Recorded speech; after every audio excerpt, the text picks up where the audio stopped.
baru bergabung, hari ini kita sedang membahas tema tips punya anak penyejuk hati pembuka surga keluarga. Masya Allah. Sebelum kita melanjutkan mendengarkan tausiah dari guru-guru kita hari ini, akan ada tayangan video yang mau kita tonton bersama nih jamaah. Tentang orang tua mendidik anak berhijab. Seperti apa ya jamaah? Berikut tayangannya. Allah Habib, lucu banget itu anak kecilnya Habib. Udah dikasih jilbab ya berarti dan juga cadar ya Habib ya. Betul. Masya Allah. Cadar itu merupakan sunnah daripada mazhab Imam Syafi'i. Oh gitu ya jamaah ya. Nah Habib Saskia mau tanya nih, bagaimana ya dalam Islam mendidik anak agar bisa istiqomah memakai hijab. Terutama kepada anak-anak wanita yang sudah balik. Dan apakah memang harus dipaksa dulu gitu ya Habib dari kecil. Mohon izin tausiahnya Habib. Afwan Siska Ustaz Maulana, Ustaz Syam. Bismillahirrahmanirrahim. Allahumma salli ala sayyidina Muhammad wa ala ali sayyidina Muhammad. Masya Allah, tabarakallah. Anak dididik dengan didikan yang baik ketika masih kecilnya. Dan di batas usia berapa anak harus digunakan jilbabnya. Menurut mazhab Imam Syafi'i, ketika anak tersebut sudah masuk usia 6-7 tahun, dia sudah belajar dipakaikan jilbab. Umur 7 tahun sudah ditekankan untuk menggunakan jilbab. 9 tahun sudah diwajibkan pakai jilbab. Karena apa? 9 sudah masuk waktu untuk haidnya ataupun masuk daripada usia baliknya. Oleh karena itu, apakah jilbab itu wajib? Wajib bagi setiap muslimin dan muslimat dimanapun berada untuk menggunakan jilbabnya kecuali di rumahnya. Yang di rumah tersebut tidak ada yakni orang luar kecuali mahramnya. Karena auratul mar'atil ajnabiyah wal wajh wal ka'fain. Auratnya perempuan itu kecuali muka dan telapak tangan. Itu adalah auratnya seorang wanita. Ar-rajul seorang laki-laki auratnya baina surah wa rukbah dari pusar sampai dengkul. Perhatikanlah auratmu. Aurat harus dijaga. Dan bahkan ditekankan dalam mazhab Imam Syafi'i disunahkan dan diharuskan dan ditekankan tuh. Tekankan, disunahkan dan diharuskan, dianjurkan menggunakan cadar. Jadi mazhab yang menekankan untuk memakai cadar adalah mazhab Imam Syafi'i. Jadi mazhab Imam Syafi'i satu-satunya mazhab yang menekankan harus menggunakan cadar. Selain itu daripada itu adalah sunnah. Tapi prinsipnya di sini adalah bukan masalah cadarnya, jilbab dulu yang benar. Pakai jilbab yang benar. Walaupun sudah pakai jilbabnya sudah bagus, alhamdulillah. Masih belum bagus, masih belajar, masih alhamdulillah. Ketika seorang bayi, dia baru lahir, baru belajar gerak kanan, gerak kiri, merangkak, baru berjalan, tertatih-tatih, jatuh, diri lagi, jalan lagi. Enggak jadi masalah, belajar pakai jilbab. Walaupun rambutnya kelihatan, bismillah yang penting pakai jilbab. Ketika dia sudah mengerti, dia pakai ciput pelan-pelan. Dia sudah paham, ya kan? Maka gunakanlah dengan syar'i yang baik, yang benar.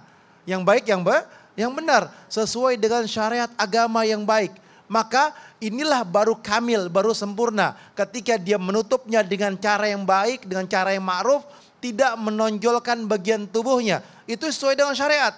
Jadi ketika seorang mendidik anaknya agar anak tersebut menjadi anak yang istiqamah memakai jilbab dari usia dininya. Dari usia dininya atau dari usia kecilnya dijaga, dididik dengan didikan yang baik. Ketika orang tuanya tidak berjilbab, maka kemungkinan besar anaknya tidak berjilbab. Ketika orang tuanya berjilbab, kemungkinan anaknya bisa berjilbab, bisa tidak berjilbab. Tergantung daripada apa? Didikan daripada orang tuanya dan penekanan daripada orang tuanya. Oleh karena itu, didiklah anak kita. Bawalah anak kita ke tempat menuntut ilmunya Allah Subhanahu wa taala. Agar Allah selamatkan, agar dia mengerti mana yang hak, mana yang batil, mana yang halal, mana yang haram. Mana yang boleh dilakukan, mana yang tidak boleh dilakukan. Sehingga dia diselamatkan di dunia yang penuh dengan tipu daya. Masya Allah, terima kasih banyak Habib. Jadi jamaah udah tahu ya, misalnya anak-anak itu ada yang belum balik dan juga sudah balik itu wajib ya. Sebelum melaksanakan kewajibannya diajarin dulu. Diajarin dulu. Pembiasaan supaya anak-anak nanti pada saat sudah balik udah aman. Masya Allah, sekarang ada apa nih Ustaz? Aku ini sebenarnya penasaran mau nanya jamaah. Karena kita masuk di segmen Ustaz bertanya, kami menjawab. Mau tanya siapa Ustaz? Aku mau nanya. Ya silakan. Assalamualaikum warahmatullahi wabarakatuh. Waalaikumsalam warahmatullahi wabarakatuh. Nama saya Leli Muflihatus Solihah. Deketin mic-nya. Leli Muflihatus Solihah dari Majelis Taklim Al Jihad Dago. Masya Allah, tepuk tangan jemaah. Dago Bandung. Ya, Waktu kecil suka niru-niru omongan orang tua nggak? suka. Gimana? Ya, yang bagus ditiru, yang tidak bagus ya diikuti juga. Ya. Tepuk tangan dulu. Masya Allah. Ini ibu Masya Allah. Jamaah. Yeay. Oh jamaah. Yeay. Yang bertanya tadi adalah ibu yang berusia Lailatul Qadar. Usia 80 tahun, Lailatul Qadar itu 83 tahun 4 bulan. Jamaah. Yeay. Jika anakmu ingin berkata baik, maka berkata baiklah kepadanya. Karena ingat, setiap ucapan adalah doa. Makanya kalau kita kayak anak itu sebenarnya begini. Kayak melempar bola. Kalau bolanya dilempar kenceng, baliknya kenceng. Kalau pelan ya pelan. Nah, ye. Nah, ye. Nah, ye. Kenapa? Karena kita sendiri. Makanya perkataan yang baik itu dilihat dari 1. Silaturahmi. 2. Pertengkaran. 3. Waktu luang. 4. Pergaulan. Ulangi. Yang pertama apa? Silaturahmi. Ajarkan anak kita untuk mengenal seluruh kerabat-kerabat kita. Ajak ke pengajian. Apalagi arisan keluarga, ajak. Supaya kita bisa dapat jatah 2. Pengajian bawa anak kan dapat besek 2. Jamaah. Yeay. Berkata baik itu dilihat dari yang kedua adalah pertengkaran. Hati-hati. Hati-hati. Dari pertengkaran suami istri. Jangan perlihatkan ke anak. Apalagi menceritakan keburukan pasangan di depan anak. Itu bapakmu pelit sekali bapakmu. Nah, tuh. Jadi ini perkataan yang buruk yang diajarkan kepada anak. Ketika bertengkar jangan bertengkar di depan anak. Mau tahu nggak? Mau tahu nggak? Dari perkataan yang baik itu maka dilihat di waktu luang. Waktu luang itu makanya ibu-ibu mau nasihatin anak. Mau? Mau. Di saat mau tidur. Di saat kapan lagi? Di saat pergi perjalanan. Antar anak ke sekolah sambil ngobrol. Jemput anak di sekolah sambil ngobrol. Pada saat liburan ngobrol. Pada saat sebelum makan ngobrol-ngobrol. Itu waktu luang yang paling bagus untuk kita masukkan nasihat kepada anak. Tapi bukan hujatan, bukan hukuman pada saat anak makan. Tapi pembicaraan yang baik-baik. Lalu jangan lupa ya, ada namanya pergaulan. Ajarkan anak untuk berakhlak yang baik dalam pergaulan. Yang tua hormati, seumuran hargai, yang muda sayangi. Hormati, hargai, sayangi. 1, 2, 3. Hormati, hargai, sayangi. Yang lebih tua, hormati. Seumuran, hargai. Yang lebih muda, sayangi. Hormati, hargai, Tepuk sayangi. tangan untuk Ustadz Maulana jemaah. Masya Allah. Jadi untuk para orang tua di luar sana ini ya. Harus hati-hati. Kenapa? Karena setiap ucapan adalah doa untuk anak ya. Betul atau betul ibu-ibu? Betul, Masya Allah. Nah kalau tadi Ustadz Maulana yang bertanya ke jamaah, sekarang waktunya jamaah nih yang boleh bertanya. Karena kita masuk ke segmen, tanya dong Ustadz. Kami semua tanya dong Ustadz. Ayo jamaah tunjuk tangan, yang mau bertanya tunjuk tangan, tunjuk tangan, tunjuk tangan. Tunjuk tangan, bukan tepuk tangan, tunjuk tangan. Tepuk tangan dia. Yang mana, yang mana, yang mana? Sepertinya yang ini.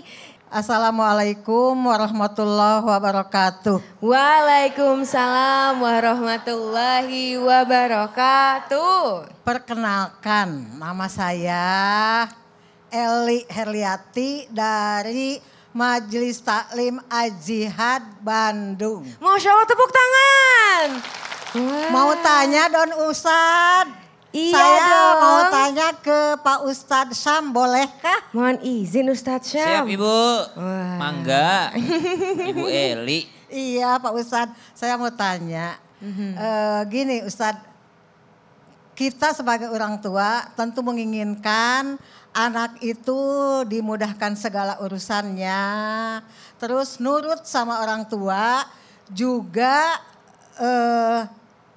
apa satu lagi? Masa buat anak nggak tahu sih. Masya Ibu pengennya anaknya gimana Bu? Maunya gimana Maunya anaknya gimana Bu? anaknya? Dimudahkan segala urusannya, Ya, nurut sama nurut. orang tua, Apalagi? dan dijauhkan dari mara bahaya. Ah, itu Masya dia. Allah. Tadi aku mau ngasih clue-clue dikit itu ya. Iya. Nah katanya yang saya dengar-dengar untuk mencapai yang diinginkan oleh orang tua itu, orang tuanya harus banyak-banyak sedekah atas nama anaknya. Betulkah itu? Siap. Bagaimana caranya? Iya. Bagaimana niatnya? Dan apakah orang tuanya itu dapat kemuliaan dari sedekah itu? Iya. Terima kasih. Ibu kalau ada orang jatuh Ibu sedang jalan bersama teman-teman ini. Ada satu orang yang jatuh, Ibu Ya. bantuin dia. Ibu pakai niat nggak? Pakai, Apa niatnya? mau bantuin. Oh, Jadi niat dalam dulu hati. saya berniat bantuin Oh dia bukan karena Ustadz, jadi Allah. dalam hati aja gitu ya Bu ya? Iya, rata refleks. Oh refleks. ya. Jadi kalau Mau refleks bantu itu ada deh. niat atau enggak? Enggak ada. Enggak ada, siap. Oh Masya Allah.